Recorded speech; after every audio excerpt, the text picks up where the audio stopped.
That mate over there was an African dwarf mongoose. The African dwarf mongoose is said to live in Crossa Rainforest Adventures Zoo. These ones eat insects, small mammals, and eggs.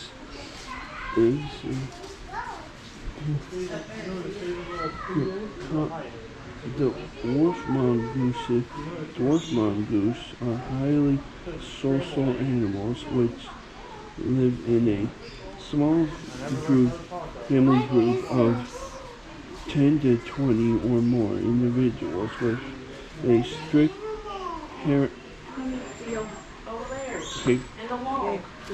hierarchical structure. The members of the family group communicate through various vocalizations and